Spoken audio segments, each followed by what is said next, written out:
Welcome to YouTube channel Law and Communication Skills. Subscribe our channel, press bell icon for notification, like, comments and also share to other.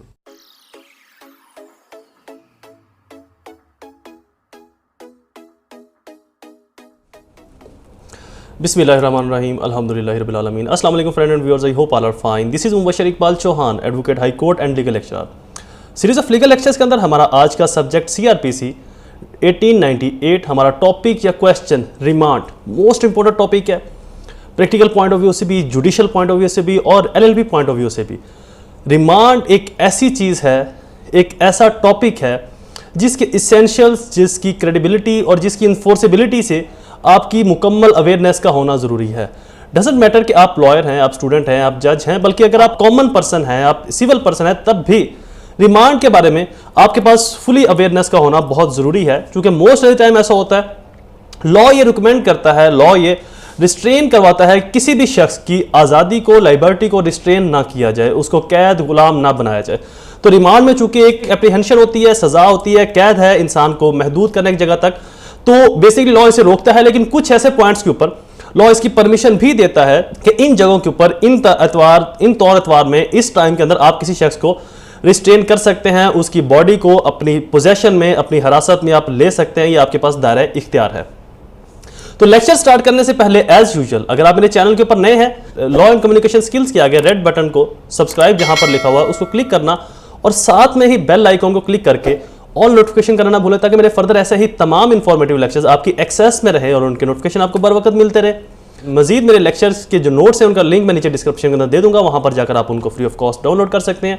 Secondly, मैं अपनी fees बताता चलूँ मेरे lectures की और notes की, और बल्कि अब मेरी जो एडवाइस है उसकी भी फीस यही होगी। इससे पहले ये नहीं थी, लेकिन अब अगर आप मुझसे एडवाइस के लिए मुझे कॉल करेंगे तो उसके लिए भी आपको मेरी इसी ही फीस का फुलफिल करना जरूरी है, but just advice, not a case. तो फ़ोन के ऊपर जो भी मुझसे एडवाइस लेगा, किसी भी केस से कंसर्न, किसी भी मामले से कंसर्न, मुझसे कोई अगर एडवाइस लेता है, लीगल एडवाइस, तो उसकी फीस भी यही होगी, उसको भी यही फीस आप फुलफिल करना ज़रूरी है, यही फीस उसको देना आप ज़रूरी है। फीस मेरी कुछ यूँ है, 3 स्टेप के अंदर आपने मेरी फीस पे करनी है। फर्स्ट स्टेप, कम से कम 10 रुपये आपने डोनेट करने हैं। डोनेशन आप किसी को भी कर सकते हो, कोई लिमिटेशन नहीं है, मुस्लिम है, नॉन मुस्लिम है। सेकंड स्टेप मेरी फ़ी का, कम से कम 2 लोगों की आपने हेल्प करनी है। हेल्प आप किसी को मुस्कुराकर मिल लो, सलाम कर लो, ये भी मेरी फीस के लिए भी और उसकी हेल्प के लिए काफ़ी है। थर्ड स्टेप मेरी फीस का, मेरे पेरेंट्स के लिए दुआ, अल्लाह ताला उनको सेहत तंदुरुस्ती दे, उनका साया मेरे सर के ऊपर सलामत रखे। शुरू करते हैं हमारा आज का lecture, remand and it's kind. Generally आम तौर के ऊपर लोगों ने 2 तरह के रिमांड के बारे में सुना होता है, जो कि गलत है। 2 तरह के रिमांड नहीं होते। रिमांड बेसिकली 4 तरह के होते हैं। 4 टाइप्स हैं रिमांड की। एक तो ऐसी टाइप है जिसके बारे में बहुत ज्यादा खास, बहुत ज्यादा लॉ नोइंग लोगों को भी नॉलेज नहीं होता कि वो रिमांड कौन सा है, उसका भी मैं आज जिक्र करूंगा। और एक तीसरी इकसाम होती है रिमांड की, जो जनरली सिर्फ वुकला को पता होता है, उसको भी मैं आज डिटेल से डिस्कस करूंगा। और 2 रिमांड तो ऐसे हैं ही हैं जिनका हर आमुल खास को भी तकरीबन पता होता है, जुडिशियल रिमांड और पुलिस रिमांड। तो बेसिकली 4 इकसाम के रिमांड है। चारों इकसाम को मैं आगे फर्दर एक्सप्लेन करूंगा। सबसे पहले जुडिशियल, पुलिस रिमांड, और इसके बाद है ऑन वे या राहदारी रिमांड, और एक रिमांड होता है remand of protection. Remand of protection, किसी शख्स की हिफाजत के लिए, किसी शख्स की तहफ़्फ़ुज़ के लिए उसका रिमांड लेना। तो इसको मैं डिटेल से आगे डिस्कस करूंगा कि ये रिमांड ऑफ प्रोटेक्शन क्या है, राहदारी रिमांड या ऑन वे रिमांड क्या है, पुलिस रिमांड और जुडिशियल रिमांड क्या है, कब लिए जाते हैं, कैसे लिए जाते हैं। इन तमाम के ऊपर मैं आज कंप्रीहेंसिवली रोशनी डालूंगा। रिलाय प्रोविजन या रिलाय सेक्शन जो रिमांड का है वो 167, 173, 330, 344, 61, 62 of code of criminal procedure 1898। General meaning of remand, the act और process of sending a prisoner और accused person back into custody as to awaited trial और फर्दर इन्वेस्टिगेशन। किसी criminal या किसी अक्यूज पर्सन को दोबारा से कस्टडी में, हरासत में भिजवाना। अब हरासत मुख्तलिफ इकसाम की होती है, हरासत बहुत सी इकसाम की होती है। एक प्रोटेक्टिव हरासत होती है, एक पुलिस हरासत होती है, एक जुडिशियल हरासत होती है, एक किसी खास टाइम के लिए, किसी खास रास्ते से गुजरने के लिए हरासत भी होती है, जिसको हम ऑन वे रिमांड या राहदारी रिमांड भी कहते हैं। तो किसी भी शख्स को, किसी भी मुल्ज़म को, इल्ज़ाम अलैह को, किसी भी मुजरम को दोबारा से कैद में भिजवाने का या एक मखसूस टाइम तक कैद में रखने का जो अमल है वो कहलाता है रिमांड, वो कहलाता है apprehension, custody of law enforcement agencies या कस्टडी ऑफ कोर्ट या समथिंग एल्स। इसके अलावा और भी बहुत से इस तरह के वर्ड्स हैं। Remand under section 344, grant of remand in every cases should not be medical exercises and it must be ascertained by the magistrate and the accusation is well founded and remand will render substantially assistance in investigation of the matter. For example, remand लिया कब जाता है? Police ने एक शख्स को हिरासत में लिया और 24 आवर, जो कि सीआरपीसी कहते हैं कि 24 घंटे के अंदर अंदर पुलिस वाले अपनी इन्वेस्टिगेशन कोर्ट में सबमिट करवाएं, साथ में उस मुलजम को भी। लेकिन वो इन्वेस्टिगेशन इतनी बड़ी है, वो तहकीक इतनी बड़ी है, वो रिसर्च इतनी बड़ी है कि पुलिस वाले 24 घंटों में उसको नहीं कर पाते, नहीं हल कर पाते। तो पुलिस वाले कोर्ट में मुलजम भी पेश करते हैं और साथ में अपनी इन्वेस्टिगेशन जो अधूरी है उसको पेश करते हैं कि माय लॉर्ड 24 घंटों में हम इसकी इंक्वायरी नहीं कर पाए, इसको इन्वेस्टिगेट नहीं कर पाए, तो लिहाजा हमें मजीद टाइम चाहिए, मजीद मोहलत चाहिए। तो जनरली जो ये सेटल प्रिंसिपल है, जनरली कोर्ट ने, जो लोअर अपर कोर्ट ने भी बाउंड किया हुआ लोअर कोर्ट को कि आपने 15 दिन से कम का रिमांड देना है, कम चाहे 1 दिन 2 दिन का दे दें, लेकिन 15 दिन से ज्यादा का रिमांड नहीं देना। तो यूजुअली जो जजेस हैं वो 14 दिन का रिमांड देते हैं, 14 डेज के लिए या 2 हफ्तों के लिए रिमांड के ऊपर देते हैं। आज दिया, आज से 2 हफ्ते बाद यानी कि अगला हफ्ता, उससे अगले हफ्ते आज के ही दिन मुलजम को दोबारा से पेश किया जाएगा। एक तो ये शेड्यूल है, मतलब आज रिमांड दिया और 14 दिन तक पुलिस उसको अपनी कस्टडी में रख सकती है। अच्छा, यहां पर एक और चीज है कि जो आज रिमांड दिया है ये भी उन 14 दिन के अंदर कंसिडर्ड होता है। ये भी एक चीज है कि जो आज रिमांड दिया है ये जज के ऊपर डिपेंड करता है। जर्नल यही होगा कि आज का जो दिन है ये भी रिमांड में कंसीडर होगा, लेकिन अगर जज चाहे तो अगले दिन से भी डेट को लिख सकता है। ये डिपेंड करता है जज साहब के ऊपर। अगले दिन से लिखेगा तो 15 दिन का दे देगा मैक्सिमम, तो जनरली वो 14 दिन का रिमांड इस तरह से ग्रांट करता है कि जो आज का दिन है वो भी रिमांड के अंदर लिखा जाता है। तो पुलिस को अगर मजीद इन्वेस्टिगेशन की जरूरत हो और पुलिस को लगे कि अगर इस मुलजम को छोड़ दिया या ये बाहर निकल गया तो ये सबूत को खत्म कर सकता है, एविडेंस खराब कर सकता है, विटनेसेस को डरा धमका सकता है, तो इस दौरान पुलिस वाले उसको अपनी कस्टडी में रखने की परमिशन मांगते हैं कि जी हमें अभी इससे मजीद इंटरोगेशन करनी है। ये बहुत से ऐसे हकायक है जिनको ये उगल सकता है, बता सकता है, अयां कर सकता है पुलिस के सामने, तो जिससे केस को आगे फर्दर प्रोसीड किया जाएगा। तो लिहाजा इसको हमारी कस्टडी में दिया जाए कि हम इसको कुछ दिन, इसकी पूरी बॉडी को, अच्छा रिमांड का मतलब होता है किसी शख्स को सर से पांव तक उसकी पूरी फिजिक को, उसकी पूरी बॉडी को, उसके पूरे जिस्म को अपनी हिरासत में रखने की परमिशन लेना, अपने पास कैद रखने की परमिशन लेना, डेट इज कॉल्ड रिमांड। तो पुलिस वाले इस्तदा करते हैं जज साहब से कि माय लॉर्ड हमें इस शख्स को मजीद हमारे पास हमारी कस्टडी में दिया जाए ताकि हम इससे फर्दर इंटेरोगेशन कर सके, इससे फर्दर इंक्वायरी कर सके और मजीद केस को आगे बेहतर तरीके से प्रोसीड कर सके। और अगर जैसे आपको लगे कि बहुत सारी रिकवरीज होना बाकी है, बहुत सारी तफ्तीश और होना बाकी है, तो जैसे आप इसके ऊपर रिमांड ग्रांट करते हैं जो पुलिस रिमांड कहलाता है। अगर जैसे आपको लगे कि नहीं अब इसके ऊपर मजीद इंक्वायरी की जरूरत नहीं, मजीद इसके ऊपर इन्वेस्टिगेशन की जरूरत नहीं, इससे रिकवरी हो चुकी है और इनफ है ये रिकवरी, यही इस केस का असल मतन था, यही इस केस का बेसिक पर्पस था, तो जैसे आप उसको पुलिस नहीं फिर जेल में भिजवाते हैं, लॉकअप में भिजवाते हैं, जो जेल होती है जुडिशियल जेल होती है। जब जैसे आप उसको जुडिशियल जेल में भिजवाएंगे तो that is called judicial remand. यानी कि अगर पुलिस के पास थाने में भिजवाते हैं तो ये रिमांड कहलाता है पुलिस रिमांड। अगर जैसे आप उसको जुडिशियल जेल भिजवाते हैं, जुडिशियल लॉकअप में भिजवाते हैं, तो ये रिमांड कहलाता है जुडिशियल रिमांड। तो बेसिकली दोनों रिमांड एक दूसरे से जुड़े हुए हैं। जुडिशियल रिमांड जब नहीं मिलेगा, पुलिस वालों की इस्तेदाद के ऊपर पुलिस रिमांड मिल जाएगा, और अगर पुलिस रिमांड की जैसा आप ये देखें कोर्ट ये रियलाइज करे कि अब जरूरत नहीं, तो फिर जैसा जब उसको जुडिशियल भिजवाएंगे तो that is called judicial remand. और इसके अलावा जो थर्ड किस्म है रिमांड की, ऑन वे रिमांड या राहदारी रिमांड। ऑन वे रिमांड जब पुलिस वालों ने किसी एक मुलजम को, फॉर एग्जांपल लाहौर की पुलिस है, उसने एक शख्स को कराची के किसी शहर से पकड़ा, और अब तो ट्रांसपोर्ट बहुत ज्यादा मॉडर्न है, आप एक दिन के अंदर कराची से लाहौर आ सकते हो आराम से, बल्कि 1-2 घंटों के अंदर आप यहां पर पहुंच सकते हो बाई एयर सफर करते हो। तो पहले एतवार के अंदर ऑन वे रिमांड बहुत चलता था, क्योंकि उस वक्त घोड़ों के ऊपर, ऊंटों के ऊपर सफर किया जाता था यूजली, या ट्रेनों के ऊपर सफर होता था, तो सफर बहुत लंबे थे। एक शहर से दूसरे शहर में या कोई दूर किसी शहर के अंदर अगर पुलिस ने रेड किया है तो बंदे को लेकर आना है अपने थाने में, तो वो फिर जो कंसर्न मजिस्ट्रेट होता था, जो रेलिवेंट मजिस्ट्रेट होता था, उसे जाकर ऑन वे रिमांड लेते थे कि इस शख्स को हमें हमारे साथ हमारे इलाके में, हमारे एरिया में, हमारे थाने में लेकर जाने की इजाजत दी जाए, ताकि हम इसको इस रास्ते से, इस सफर से लेकर अपने थाने में जाकर आगे फर्दर केस को प्रोसीड कर सके। अब इस रिमांड की प्रैक्टिस इतनी ज्यादा नहीं है, लेकिन फिर भी है, बहुत ऐसे रेयर केसेस हैं, बहुत ही ज्यादा रेयर, जहां पर ये जो रिमांड है ये चलता है, ये रिमांड लिया जाता है जब एक मुलजिम को जेल से कहीं किसी हॉस्पिटल लेकर जाना है, या किसी और जगह लेकर जाना है, या किसी और थाने वाले लेकर जाते हैं, तो वो भी ऑन वे रिमांड उस मजिस्ट्रेट से लेते हैं कि हम इस शख्स को अपने इलाके में या अपने थाने में लेकर जाएंगे, वहां पर हम इससे मजीद इंटरोगेशन करेंगे। तो ये रिमांड अब बहुत रेयर है, बट फिर भी अभी भी ये रिमांड लिया जाता है, बहुत कम और बहुत ही रेयर केसेस में। नेक्स्ट है जी रिमांड बाई प्रोटेक्टिव या प्रोटेक्शन ऑफ रिमांड, या remand of protection. Remand of protection कहलाता है ऐसा रिमांड जब किसी लॉ इन्फोर्समेंट एजेंसीज को किसी ऐसे शख्स को लगे कि फलां शख्स जो है ये किसी ऐसे काम में मुलविस है, एक चीज, या ये मुलविस होने वाला है, 2 चीज, या इसकी जान को खतरा है, तीसरी चीज।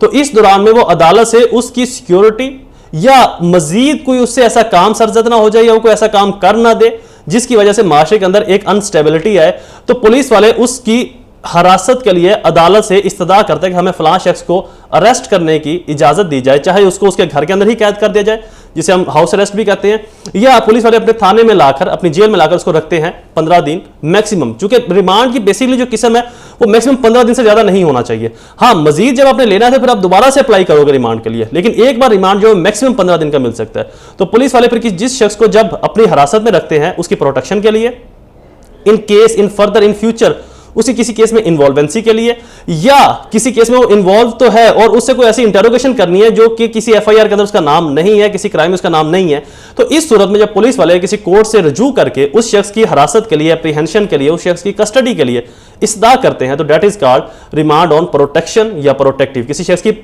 प्रोटेक्शन के लिए भी। तो ये बेसिकली प्रोटेक्शन के लिए ये वर्ड यूज किया गया कि अगर किसी शख्स की जान को खतरा है, पुलिस वाले उसकी आज़ादाना नकलो हरकत के अंदर उसको सिक्योरिटी फराहम नहीं कर सकते, तो उस शख्स को हाउस अरेस्ट कर लिया जाता है, या उस शख्स को पुलिस वाले अपने पास अपने इनके जो इंटेलिजेंस पे जाकर इस तरह की सोर्सेज बनाए होते हैं वहां पर रख लेते हैं या थाने में रख लेते हैं। तो वो रिमांड जो कहलाता है रिमांड ऑफ प्रोटेक्शन, जो प्रोटेक्शन बेस के ऊपर रिमांड लिया जाता है, किसी भी शख्स को अपनी बॉडी में अपनी हिरासत में रखना। एक्सप्लेनेशन ऑफ रिमांड, सबसे पहले detention exceed 24 hours. Police remand के लिए एक शख्स का 24 घंटे आपके पास रहना जरूरी है। अगर 24 घंटे में उसकी इंटरोगेशन कंप्लीट नहीं होती, फिर आप मजिस्ट्रेट से कंसर्न करके उसका मजीद रिमांड लेते हो, मजीद उसको अपने पास रखने की आप तलब करते हो, इजाजत लेते हो मजिस्ट्रेट से। Duty of magistrate, citizen have certain fundamental rights granting them freedom which is duty of court of safeguard. ये कोर्ट की ड्यूटी है कि वो बिला वजह रिमांड ग्रांट ना करे, एम जो भी पुलिस वाला है उसको रिमांड ना दे दे।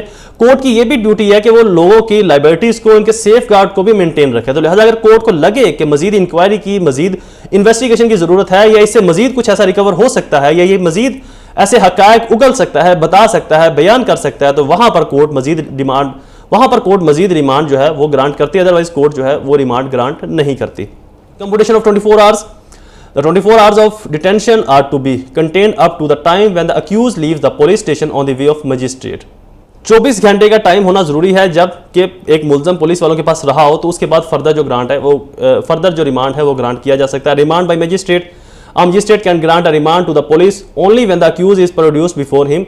He cannot grant a remand by himself going to the police officer where the accused is being detained. इसके ऊपर जो रिमांड है वो मजिस्ट्रेट खुद से देगा, और ये नहीं कि मजिस्ट्रेट थाने में जाकर रिमांड दे दे या और रिमांड दे दे, बाकायदा इसकी पूरी प्रोसीडिंग होगी। पुलिस वाले जब तक रिमांड नहीं करते तब तक रिमांड को सुना ही नहीं जा सकता। मतलब मजिस्ट्रेट खुद से जाकर थाने में जाकर बोलेगा जी मैंने इन मुलजम को आपके रिमांड पर दिया, आप इनको रखें अपने पास, ऐसा नहीं। पुलिस वाले एक प्रोसीडिंग के तहत मजिस्ट्रेट साहब के पास आए, इस्तदा करें, दरख्वास्त करें रिमांड की, और मजिस्ट्रेट साहब को लगे कि मजीद रिमांड की जरूरत है तो वो उसको ग्रांट करें, अदरवाइज वो उस रिमांड की एप्लीकेशन को रिजेक्ट भी कर सकते हैं। Remand under section 167 CRPC, person presenting himself before the magistrate, अगर जिस शख्स का रिमांड लेना है उसको मजिस्ट्रेट साहब के सामने पेश किया जाएगा।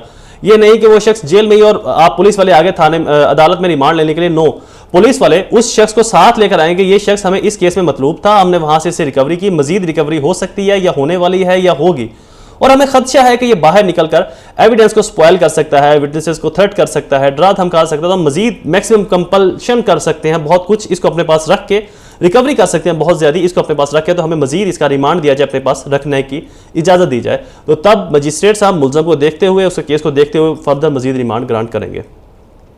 Magistrate must be satisfied, police वाले जब किसी मुलजम का रिमांड लेने के लिए मजिस्ट्रेट साहब के पास जाते हैं, उसको तमाम हकायक स्टोरी बताते हैं, तो मजिस्ट्रेट साहब का सेटिस्फाइड होना जरूरी है। अगर मजिस्ट्रेट साहब सेटिस्फाइड, बेशक स्टोरी सच्ची भी है लेकिन मजिस्ट्रेट साहब सेटिस्फाइड नहीं है तो वो रिमांड ग्रांट नहीं करेंगे, वो रिमांड कैंसिल कर देंगे, खत्म कर देंगे। Accused to be forward when the police officer complete his duty of investigation within the period of 24 hours, it is his duty to forward the accused before the magistrate. 24 घंटों के अंदर police वाले ने अपनी interrogation complete करनी होती है, और उसके बाद ये पुलिस ऑफिसर की ड्यूटी है कि वो उस मुलजम को मजिस्ट्रेट साहब के सामने पेश करे। प्रोडक्शन ऑफ अक्यूज, जब मुलजम को मजिस्ट्रेट साहब के सामने पेश किया जाता है तो फिर मजिस्ट्रेट साहब, जज साहब उस केस का मुआयना करते हैं, डिटेल ऑब्जर्वेशन करते हैं, और अगर उनको लगे कि मजीद रिमांड की जरूरत है तो रिमांड ग्रांट करते हैं, अदरवाइज जो मुलजम है उसको जुडिशल कर दिया जाता है, जुडिशल रिमांड जिसको कहते हैं, तो उसको जुडिशल लॉकअप के अंदर जो अदालत की जेल होती है वहां पर उसको भिजवा दिया जाता है। Record be forward to magistrate, जिस शख्स का रिमांड लेना है उसका पहले से ही रिकॉर्ड मजिस्ट्रेट साहब को फॉरवर्ड किया जाएगा ताकि वो उसको डिटेल से पढ़ सके, देख सके, समझ सके। मजिस्ट्रेट हु में grant remand, magistrate of first class, हाँ सेकंड और थर्ड क्लास वो मजिस्ट्रेट जिनको प्रोविंशियल गवर्नमेंट ने इंपावरमेंट दी हुई है, प्रोविंशियल गवर्नमेंट ने स्पेशल पावर्स दी हुई हैं, अदरवाइज जो फर्स्ट क्लास मजिस्ट्रेट है वही रिमांड को ग्रांट कर सकता है। मजिस्ट्रेट हु में ग्रांट रिमांड, मजिस्ट्रेट साहब कितना रिमांड जो है वो ग्रांट करेंगे, तो मैक्सिमम 15 दिन का, चाहे वो मजिस्ट्रेट कंसर्न है या कंसर्न नहीं है। कंसर्न नहीं है तब भी वो राहदारी रिमांड की सूरत में उनको रिमांड दे देंगे कि आप अपने कंसर्न मजिस्ट्रेट से इतने दिनों में जाकर रुजू कर ले। अगर वो कंसर्न मजिस्ट्रेट है तो मैक्सिमम 15 दिन का वो रिमांड दे सकते हैं, इससे ज्यादा नहीं। दोबारा से अगर आपने रिमांड लेना है पुलिस से तो फिर से आपको मजिस्ट्रेट साहब से रुजू करना पड़ेगा, अदरवाइज एक ही टाइम पर 15 दिन से ज्यादा का रिमांड नहीं दिया जा सकता। Remand to whose custody, the magistrate authorise the detention of the accuse, his competent freedom to remand the accused to whatever custody he may fit think it। Remand के दौरान मजिस्ट्रेट साहब के पास पावर है कि वो जैसे चाहें अक्यूज की कस्टडी दें। अगर जुडिशियल रिमांड है तो जुडिशियल रिमांड दे दें, अगर उनको लगे कि जुडिशियल रिमांड देना है, अगर पुलिस रिमांड देना है तो तब भी उसकी फ्रीडम को, उसकी जो फंडामेंटल राइट्स हैं उनको सस्पेंड ना होने दिया जाए। तो इस बात का ख्याल रखना ये मजिस्ट्रेट साहब की प्राइमरी रिस्पॉन्सिबिलिटी है। रिमांड फॉर 15 डेज, रिमांड जो मैक्सिमम 15 दिन का होगा, इससे ज्यादा का रिमांड नहीं हो सकता।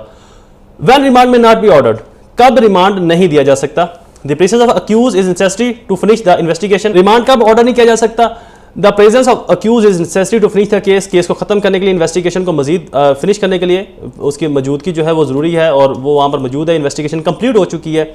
To get from accuse confessional statement, accuse ने अपनी कन्फेशनल स्टेटमेंट कर लिया, उसने इकबाल जुर्म कर लिया, तो अब मजीद किसी रिकवरी की जरूरत ही नहीं, तो पुलिस रिमांड नहीं दिया जाएगा।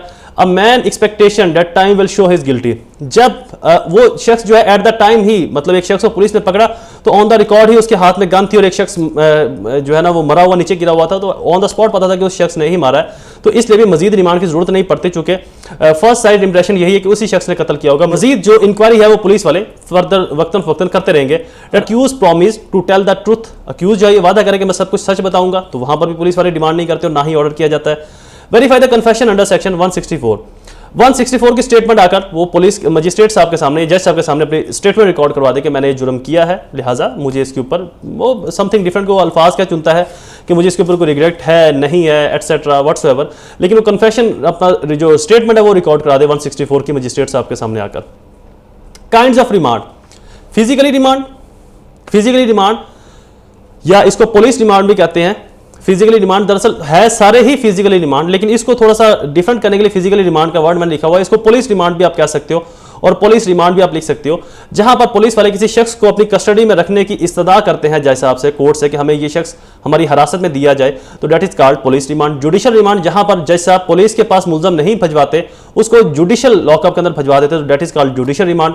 ऑन वे रिमांड, राहदारी रिमांड, ऐसा रिमांड जब पुलिस वाले एक मजिस्ट्रेट साहब से, चाहे वो कंसर्न नहीं है, उससे रिमांड लेते कि हमें इस शख्स को फलां एरिया में लेकर जाने की इजाजत दी जाए या फलां शहर में लेकर जाने की इजाजत दी जाए, तो that is called on way remand या राहदारी रिमांड। या protective remand, remand of protection, किसी शख्स के तहफ़्फ़ुज़ के लिए, किसी को जान का खतरा है या किसी को किसी ऐसे केस के अंदर मुलव्वस होने का खतरा है, तो वहां पर भी पुलिस वाले उसको हाउस अरेस्ट या अपनी अरेस्ट के अंदर, अपनी हिरासत के अंदर लेने की इस्तदा कर सकते हैं कोर्ट से कि हमें ये शख्स हमारी हिरासत में दिया जाए, कि इसके ऊपर या तो ऐसा इल्ज़ाम लग सकता है या ये किसी ऐसे इल्ज़ाम के अंदर इन्वॉल्व हो सकता है, किसी ऐसे जुर्म इन्वॉल्व हो सकता है या इसकी जान को खतरा है, तो लिहाजा हमें इसके तहफ़्फ़ुज़ के लिए इसकी जो फ्रीडम ऑफ मूवमेंट है उसको रिस्ट्रेन किया जाए, उसको बंद किया जाए या इसको हमारी हिरासत में दिया जाए, तो that is called protective remand. Next heading है जी preclude remarks, question is complete. I hope ये लेक्चर आपके लिए फायदेमंद साबित हुआ होगा। मेरी वीडियोस को और लेक्चर्स को अपने सोशल नेटवर्क्स के अंदर शेयर करना बिल्कुल भी मत भूला करें, ताकि और भी ज़्यादा से ज़्यादा लोग इससे मुस्तफ़ीद हो सकें, इससे फ़ायदा उठा सकें।